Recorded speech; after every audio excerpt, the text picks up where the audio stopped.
Live from the Pitch Pad in New York City. Get ready to unleash your inner entrepreneur with Pitch Live with Amy Summers. Whether you're a seasoned entrepreneur or just dipping your toes into the Shark Tank, this is the place to be to discover how to turn your pitch into reality. Fasten your seatbelts, pitch stars, because the spotlight is on you and we are about to make success happen. Get ready for Pitch Live in 3, 2, 1. Welcome to Pitch Live. I'm your host, Amy Summers, founder and president of Pitch Publicity and Vox. I'm also a hardworking entrepreneur who is passionate about helping you reach success in any area of your life. And I know this is possible after decades of experiencing and perfecting the pitch and enhancing communication skills, which is why I'm here today and joined by Tiffany McKinnie, who is a former and forever pitch star, having interned with us at Pitch Publicity during the second half of 2022, so not too long ago. Tiffany had just graduated from the University of Florida in the spring of 2022 as an online student and applied to the internship at Pitch Publicity. And then I immediately turned you down. Right? Do you remember that? Because I said the internship was only for students. But Tiffany persisted with me and convinced me to give her the internship since she didn't have many internship experiences and was really struggling to get a job without PR experience. So I made her commit to staying in our internship program through the end of the year, which she did. And she also went through our pre-professional internship program, which gave her even more experience and exposure to the professional world, which we are going to talk about in a few minutes. Our pre-professional program is designed to really help students land a job and launch their careers out of Pitch Publicity. So I was actively working with Tiffany in her job search as well. And her hard work and loyalty paid off because she landed a job right after our internship wrapped up with another PR firm in New York City called Thunder 11. Welcome, Tiffany. Thank you so much for having me. I'm so excited to kind of talk about our experience and talk about everything mentorship. Yeah, I'm really excited to dive right into it and talk about how you MSH, or as we say, make success or make shit happen. You really stand out to me as one of our pitch stars who did that. Do you remember that first project at Pitch Publicity? I really didn't know much about you when we first got started, but tell me about your first assignment and what that was like for you. Yeah, so it was definitely an eye-opening experience. As you mentioned, did not have much experience in PR really at all. And I needed this and I needed the mentorship. So the very first project we ever worked on together was Timothy McLemore, if you can remember. And Timothy was an author who came out with the book about domestic violence in homosexual relationships, his experiences, and how he could help others. So if you couldn't already tell, I still remember the pitch for it. And I have very fond memories of Timothy. We still kind of keep in touch to this day. And that was the first ever project that we worked on my very first day with Pitch. Yes, so I landed a domestic violence LGBTQ pitch right on Tiffany on her first day. Not intimidating at all, but you really snatched it up and you ran with it. You did such a great job with that campaign. On your first day, you were pitching in the internship. We were Yes, very first rehearsing day. and you were pitching. What stood out to you in those rehearsal sessions the most? What stood out to me was that I had a lot to learn, first and foremost. Your advice was always great and very welcomed. Overall, the very first time pitching, it could be very nerve-wracking. The nerves are there. And one of your other key phrases is fake it till you make it. And so along with MSH, it's also that kind of fake it till you make it mentality. So even though I didn't feel very confident in what I was doing, I still understood that that's a component of pitching. So that's something I learned during the first ever pitching. And you trusted me. I know it can be very nerve-wracking. Was it intimidating learning how to pitch, or did you immediately think, oh, I like this? At first, it is very intimidating, especially when you step into a new role that you're not familiar with and you're just kind of learning the basics of. And I wouldn't say it's a fly by the seat of your pants pitching on the very first day, but you are jumping into the water head first and going at it. So even though at first it was very intimidating, I quickly learned those basics that you taught, how to pitch, how to communicate. And it's still something that I keep with me to this day on the very basics of pitching media. So talking about those basics, how what are some of the basics that you've pulled out that you learned here that you are still using today? Like if somebody doesn't know anything about pitching, what would your basics be to them on getting started? Some of the basics I would say for pitching specifically is making, and the first one I'll say actually is one that you installed with me that I still hold on dearly is don't make it boring. You have to know what you're pitching. You have to be well versed in the criteria. And above all else, do not make it boring for the journalist. You have to have tailored pitches for each journalist that you go to. You need to know what they're writing about. You need to know what they're interested in and come with them with your story and how your story can fit into their story, not just about your story specifically, but how your story relates to a greater story being told. So those are kind of the basics that I've stuck with since pitching with you. I like that. Don't make it about yourself. And we used to always say too, don't make it about the client too. Like obviously the client is hiring us to promote them and they want something promoted, but we can't pitch just what they're promoting because that's an advertisement. So it's always thinking about it from that journalistic perspective of what's in it for the person that you're pitching. And I think you can apply that to anything that you do. Would you agree? I agree. And it is the determining factor between advertising and PR, where our stories that we're pitching have a greater story that needs to be told as well. Did you learn anything from just learning how to pitch here at Pitch Publicity? Have you applied any of that, not into work, but like in your personal life on just how to communicate? Have you taken away anything that's made you a better communicator? Absolutely. I mean, the fake it till you make it mentality is something that I feel I practice every single day. Not to mention, when you are pitching, there's a certain level of confidence that you have to have, as I was mentioning before.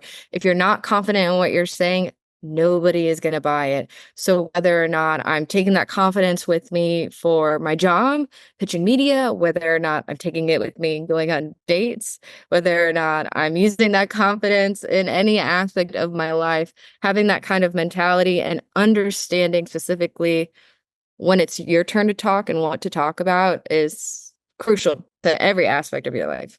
I'm glad you brought up dates because I kind of remember telling you that. I'm like, you can use this not just for your career, but for dates. And you were probably like, I don't know what this crazy lady is talking about, but I'm glad that you see that now.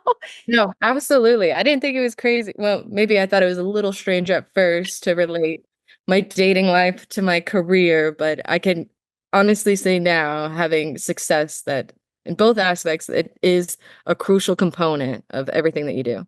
And I kind of remember too, I have to think back now because to me, you seem so confident now. But I think when we first started out, you were struggling a little bit with the confidence.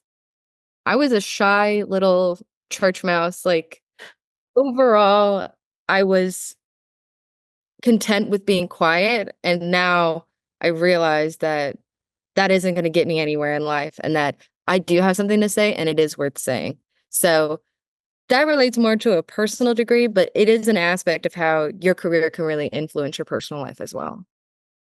What pitching accomplishments were you most proud of during your time here at Pitch Publicity? Does anything stand out?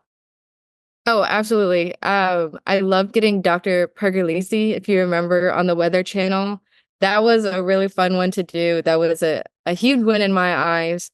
That was during his how weather can affect your pain phase or campaign, I should say. And another one that really stuck out to me was pitching Timothy in the very beginning, just because it is a subject that can be very impactful. So I'm very proud to be a part of that project as well. So let's talk about the Weather Channel really quick, and just to give people context. So we had a client. It was a Dr. Joseph Pergolesi, and he is a nationally renowned pain expert. And it might seem strange that Tiffany scored him a interview opportunity on the Weather Channel, but we had this pitch that we were talking about how the weather can cause pain in your body, whether, just depending on what the weather was. So, walk us through how you approached the Weather Channel for this pitch. So this was actually an idea I think that you came up with, if I recall correctly. You pointed me in the direction of a past contact that you had from a while beforehand, and you said this would be a great opportunity to tap him again. So what I did was I took the pitch that we already had, I tailored it to that specific person, and because the content of the pitch itself was already relating to weather, there wasn't too much changes that need to be made. But it is a great example of what we were both talking about before, where your subject matter experts are great at what they need to talk about, but sometimes they have they can give expertise in channels that you didn't previously think about before. And this is one of the greatest examples that I could think of a pain specialist being on the Weather Channel. But it's a good story mining effort and a good example of how you can take your clients to the next level by thinking outside of the box on their subject matter expertise. And I think collaborating too, because I remember, now that you do bring that up, I do remember kind of tossing that to you because I had worked with the executive producer at AMHQ before. And I don't know, I think I was on like one of my early morning walks with my dog and it just popped in my head. I'm like, oh my gosh, we should try to do this. But I knew that I wouldn't have time to sit there and craft a pitch to this producer. And Tiffany was already pitching it. So I tossed it her way. And kudos to you, because I think that a lot of times we get intimidated by requests that seem really big. So I was basically asking you to pitch a national TV producer. And I like that you did it, you handled it. And I think you got it within the same day, which was amazing. Yes. I remember that day very distinctively too. I was at home. I was just starting pitching, and then in the middle of the day, I got the response back almost immediately after sending the pitch, and it was a great start to the pitching career that I Yeah, have it was now. very tailored. I think I might have told you because this particular producer was also a graduate of Florida State University, and Tiffany and I are Yes. both Gators. So I even told her to start out with that we're pitching him despite that he's a Seminole. And that might have caught his attention. I don't know. But, I think that too, it's a lesson for me. When you get those ideas, you don't have time to do something, just teamwork. It's always about teamwork. And, together we were able to secure this, although Tiffany did the bulk of the work. It was just my bright idea. But even when you have a bright idea, it's amazing how far it can go if you just entrust people in your team to run with it. Absolutely, absolutely. It is a team effort. There's a conception of the idea itself, but it does take a village to kind of for these things to come Yeah. to And fruition. I would speak to people that are at my career level. Sometimes you think, oh gosh, this is national TV. I cannot entrust this to someone, that's kind of new on my team. But I did, because I knew that I didn't have the time, first of all. So it was one of those MSH moments. Let's just make shit happen, like make it happen. But I really trusted Tiffany. She had the material, she knew how to do it. And I think that as professionals, like we can expand what we're doing if we just trust every individual at every level working for us with that. And there you go, you got a national TV. Couldn't agree more, honestly. Yeah.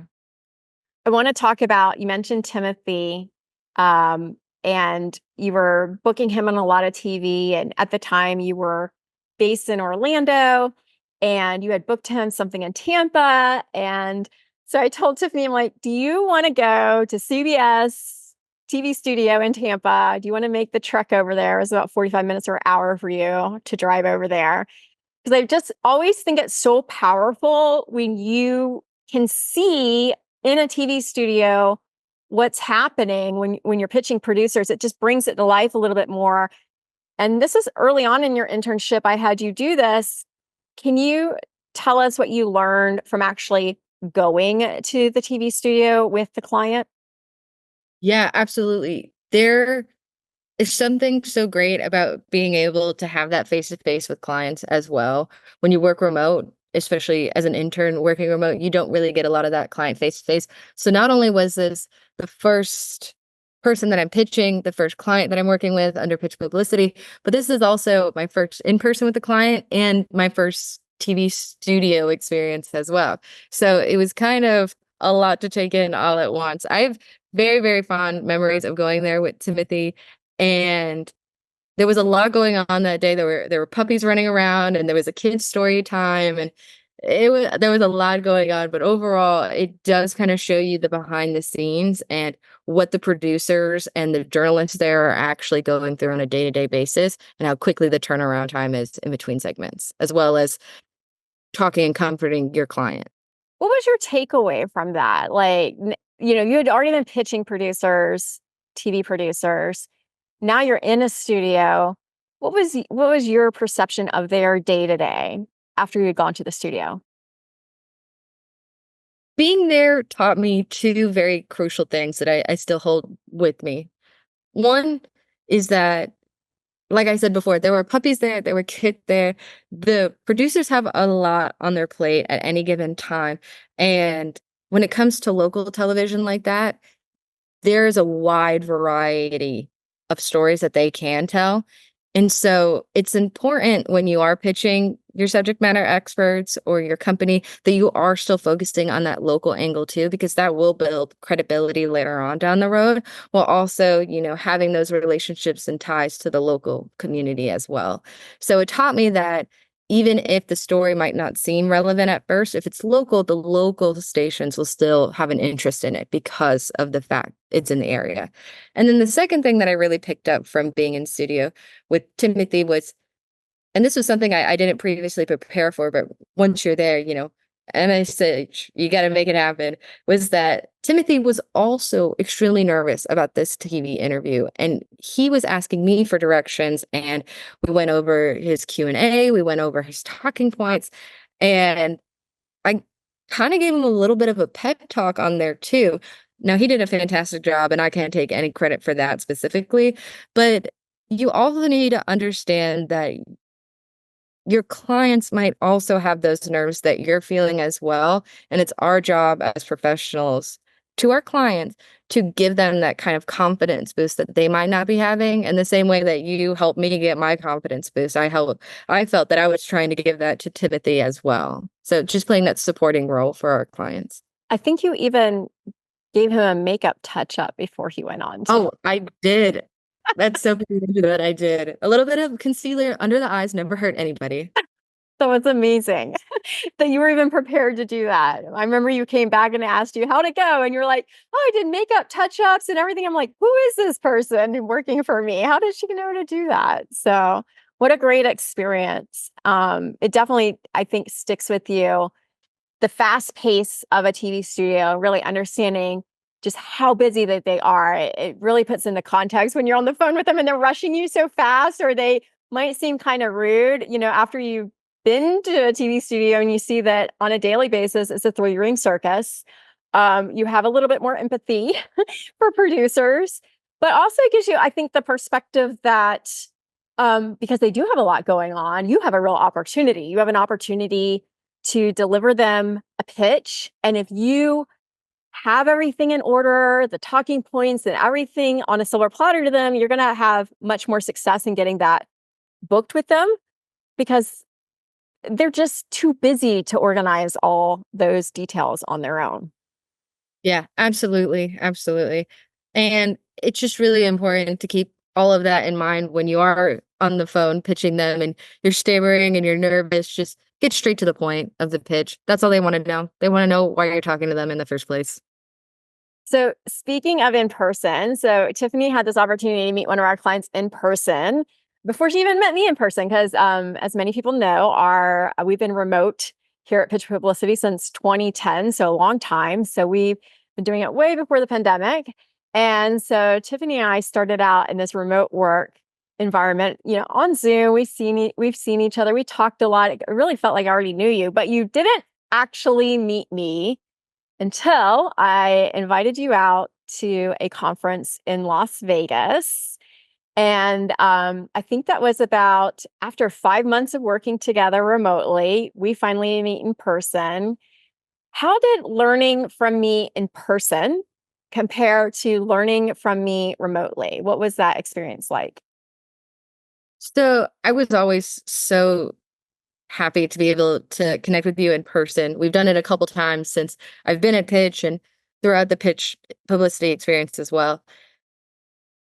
Some things when you're in a mentorship program or you're working under your boss in a remote setting, there's certain nuances that you're not able to pick up, let's say, when you're working in that remote setting. Now, working remotely with you was great for me tailoring my pitches, for me creating that content, for me doing social media, for creating briefing memos, for everything on that side, the office side.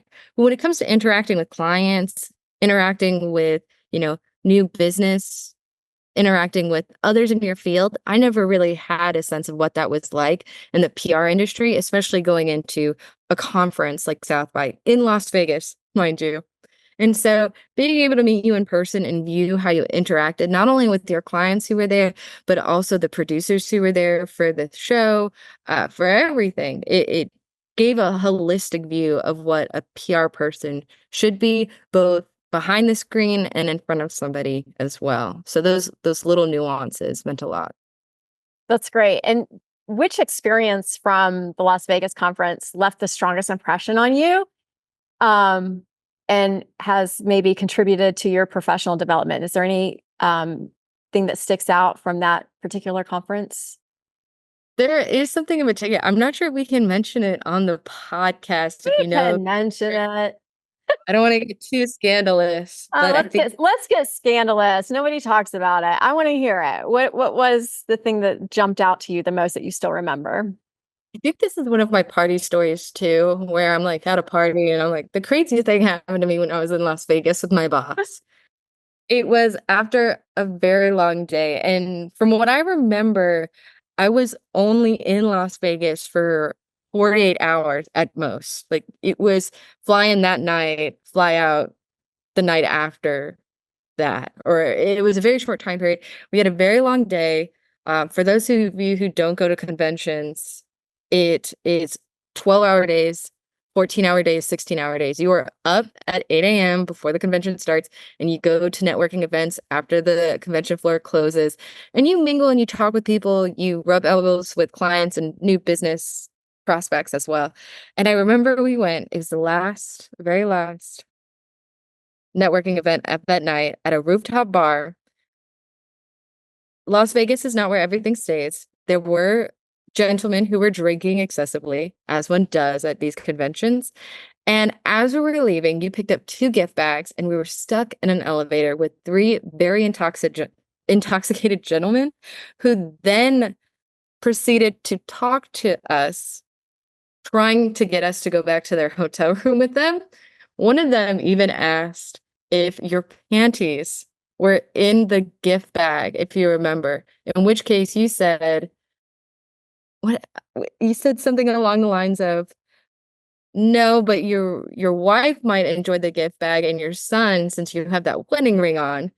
And then and then I think you ended it on a high note. Well, like, enjoy your evening, guys. I'm single and I'm going back to my hotel room. Hope the night plays out in your best favor. But that stuck with me specifically because it is a part of those nuances that I was mentioning before, where sometimes as a professional, you are placed in these extremely, extremely uncomfortable situations, but you still are forced as a woman to put a business face on and kind of laugh it off, but also set your boundaries. So it was a really good example of a female professional in her career, in her environment.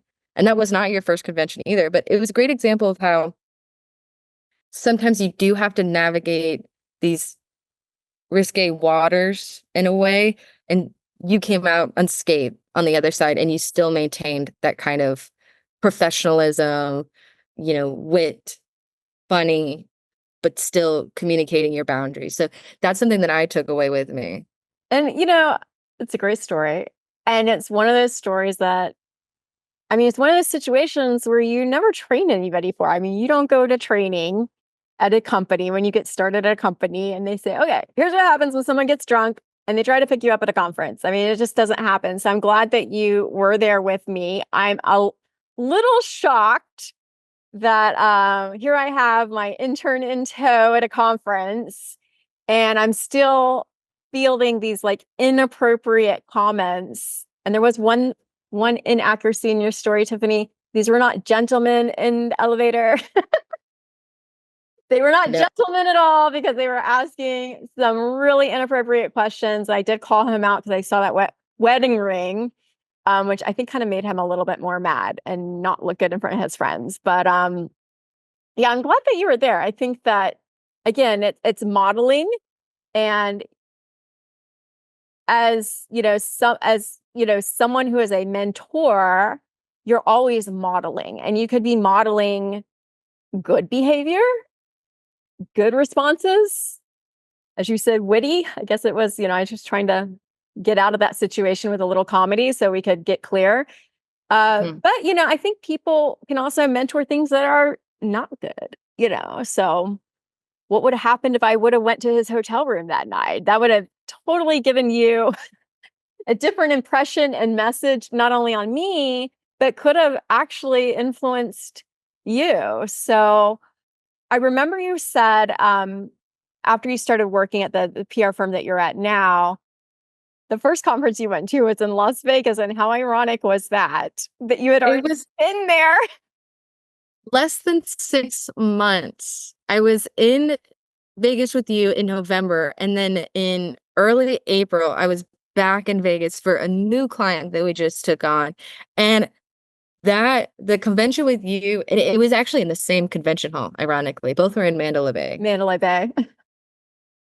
The things that I learned from you had such a great success on me individually going to Vegas with clients by myself. There was no, that point, I was an account coordinator. I was 3 months on the job. I only had my prior experience interning with you to really go on when it came to in-person client convention experience. So a lot of that go-getter attitude that you had during our first conference in Vegas in November is what I took with me to the convention in Vegas in April and just really honed in on those skills, and just went after it and found lots of success. That's great. I'm so glad you had that experience with me. And, it was shortly after you came up to Vegas with me that I brought you up to New York because we were having our annual client and media event here. And I also brought up all the other interns. Now, this was the first time I think that you were meeting all the other interns in our program. So after working remotely with them, we were on Slack and we do Zoom. What was it Yeah. like meeting your coworkers in person for the first time? And how did things change after that? Did anything change after you got to meet them in person? So it's always nice connecting with your coworkers in person. Right now, I still work in a remote setting, and we do have team meetings where we go up to New York as well, and we get to talk and connect. And that is something that's missing as well with the remote. You're still able to form connections and friendships when you work remote, but being able to see my fellow pitch stars in person really solidify those friendships that I still hold with me to this day. I still talk with Brittany frequently, Brittany Kennedy and Diego and we all still follow each other on social media. I know, you know, keeping tabs with each other. So it just solidified those friendships that I already had blooming and gave me the opportunity to be able to work with my coworkers to put on that anniversary party for you, to put on that yearly event for you, and really have success through that with my team. So I'm curious because you've had all this remote work background with us, and then now you are working for a New York agency and you are still remote. Um, what, how do you, how do you ensure that you stand out and that you are top of mind with your management and boss in a remote setting? How do you do it in case someone else has a similar job like you? So how can I say this actually? So I don't say so at the beginning of every single answer. Working for a boutique agency makes it a little bit easier. You're able to stand out as a star when there's not too much competition. I'll say that. I love my coworkers. Every one of them is a genius in their own right. How I stand out individually is to make sure that I'm on top of my stuff. I am being communicative. I am available, and as well as bringing the ideas that I have to the table and not staying silent. Because if you're silent, nobody's going to hear your ideas. But if you're forthcoming with what you have, you'll find faster career advancement and you'll also learn a lot more. So if you're communicating your ideas, they're either going to be accepted or declined. If you have a good team with you, if they're accepted, that's great. Then you're learning why it's getting accepted. You're learning that you do have good ideas to give. If it's denied, that's still great because it is a learning experience. And most of the time, your team members will be like, no, that's not a good idea because of X, Y, and Z. And then you're still learning and you're still growing. So making sure you're with a good team is a fundamental base to have, but also being on top of your stuff. I won't say what I'm trying to say, but being on top of your responsibilities, being manageable, and expressing your ideas is really, really important, and taking feedback as it comes, whether positive or negative. Putting yourself out there. I love that. I love that. Yeah. And it's brave to do it, but that's how you are going to stand out. Now, of course, we've been in a mentor-mentee relationship since the beginning. You will always be a mentee of mine. I hope I will always be a mentor of yours. You're still early stage in your career. Um, are you cultivating other mentorship relationships, and how are you doing that? So currently, this is a brand new thing because I have just hit my anniversary with my company now for 1 year. Started in January of Congrats. 2023. Thank you. And we just brought on a new intern for us. She's based out of Israel. She's working only part-time with us, a couple hours a week while she goes to school. But I set up weekly calls with her, and I took that initiative to talk her through what needs to be done and set an example of, if you have questions, come to me, because it's better to question and do it correctly than, let's say, take a false initiative and just completely go the wrong way with it. So I've set up weekly calls with her. I go over all of the tasks and what I expect and what's to be expected, as well as communicate with her other forms of communication with our boss or with our supervisors or with our coworkers, and just coach her through like that. So mentoring, if I could call it that, is something new to me right now, but I do feel I'm taking a lot of, examples from you and applying that to her and hoping that some of them stick. I was going to say, some of these sound very familiar. I like that. I like that you're doing that. That is so great. You're never too young or old to mentor or to be a mentee. And oh my gosh, Tiffany, I've enjoyed my time so much with you. I think that we could just stay on and tell so many other stories. Hours and But it hours. would be a very long show. So before we wrap up, I just want to let our Pitch Live community know the best way to connect and get noticed by you. What is the best way to connect with you? I think the fastest way to get me to reply is on LinkedIn. You can also email me. I'll let Amy put my personal email in the chat too. If you have any questions, if you're wanting to know more about PR career for someone starting out like me, or questions about school or internships or just anything in general, please feel free to reach out either on LinkedIn or my personal email. Well, Tiffany, thank you so much for joining us today. You are such an inspiration. I'm so excited to continue to watch your career journey. And I want to encourage everyone to share this episode so we can get more people connected and inspired by Tiffany. And be sure to connect with her on LinkedIn at Tiffany McKinnie. And thank you for joining us on this episode of Pitch Live with Amy Summers. Be sure to hit the subscribe button and give us a rating or review. Your feedback helps us plan future episodes. I hope you were inspired today to get out there and pitch and advocate for yourself like Tiffany does, and just make success happen. As a bonus, join us at enisivox.com, where you can get motivated, hone your communication skills, and binge as much mentorship as you want whenever you need it. The link is in the show notes, along with all of mine and Tiffany's social media handles. So let's stay connected. so we can follow and support each other in success. So until next time, MSH. Bye, Tiffany.